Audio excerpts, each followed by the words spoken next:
Hey guys, this is Bountiful Finance, and today I wanted to talk about why I sold my RIOT blockchain.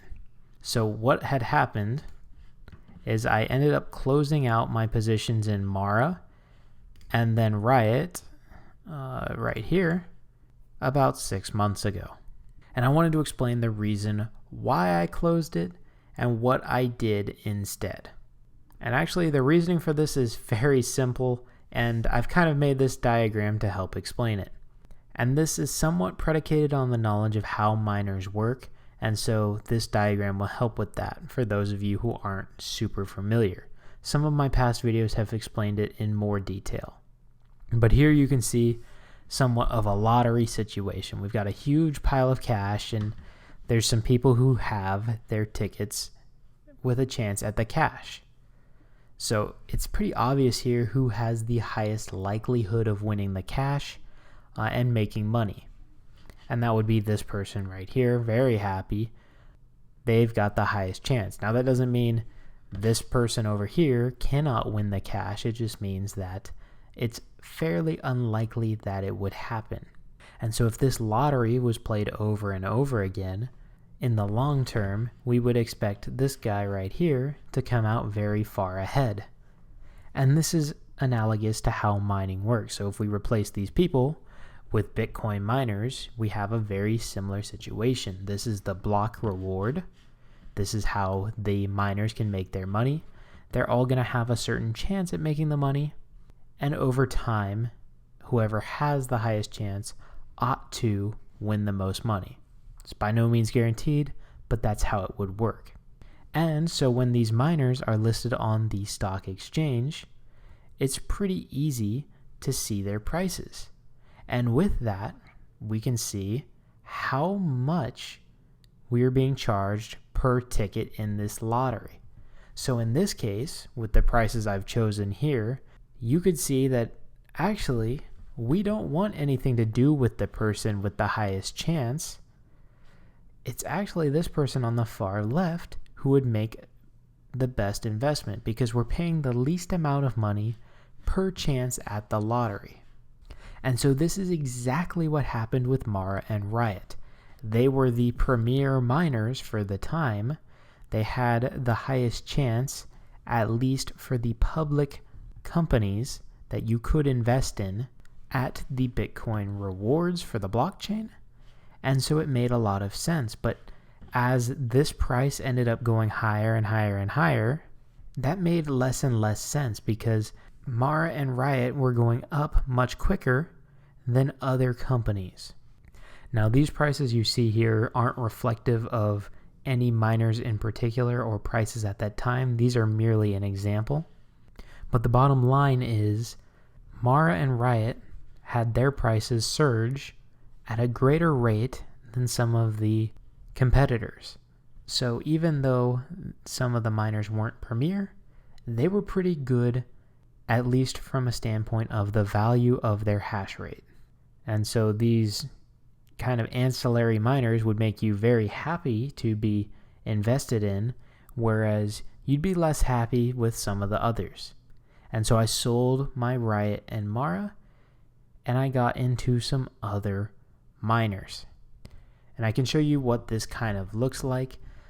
This is the chart of RIOT, Bitcoin, and DMGGF, which is one of the other miners I got into. This is over the course of the past year what the returns look like for each of these three. So Bitcoin, 300% returns, RIOT, 800% returns, and then DMGGF, 1,200% returns.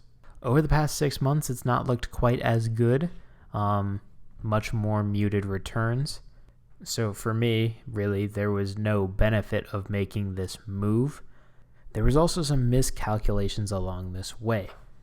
If I actually go backwards here, and we look back at this situation, one of the things that some of these tickets might cost more, but there's a supply and demand thing here. Because MARA and RIOT were the premier companies in that they were on the stock exchange. I think they're listed on the NASDAQ, but I'm not 100% sure on that. They're very accessible. So if you want Bitcoin exposure, it's very easy to get exposure to MARA and RIOT. And so back in this chart view, that's one of the important things is, look, the ease at which you have access to these companies will matter for the returns, because there are a subset of people who are just in these because it's exposure to Bitcoin. They treat it similar to an ETF, and so those dollars are going to be mostly confined to the American public markets. And DMGGF is a Canadian company. It's a lot harder to invest in them, and actually on most brokers you'll end up paying a commission, which is the case on at least E-Trade and Fidelity as far as I'm aware. And then on some brokers like Robinhood, you cannot purchase this company at all. That greatly reduces the demand. The other thing that has happened recently is that equity raises have helped MARA and RIOT spur growth.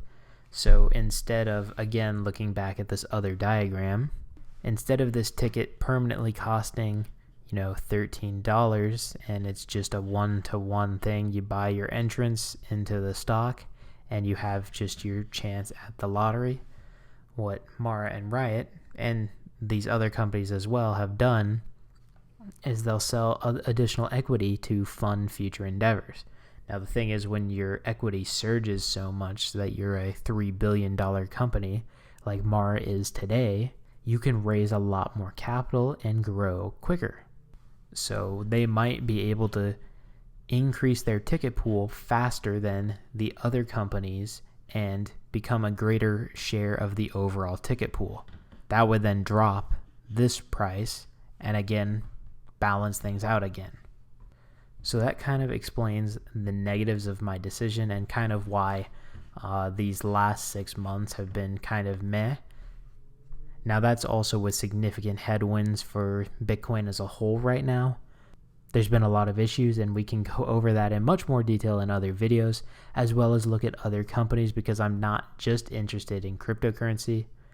There's also Tether, which is the big thing, which is making me reconsider having exposure at all at this point. But I want to dive into more of that in a separate video, in a separate conversation, and also pursue some other research. But if you found this helpful, consider subscribing and leave me a comment on what you think, whether you are interested in miners outside of MARA or RIOT, or whether you're interested in other companies in general. Just this week I was looking at Callaway, so if you have thoughts on that, I would be interested. Or if you have any other interesting companies, feel free to leave a comment. Until next time though, this has been Bountiful Finance.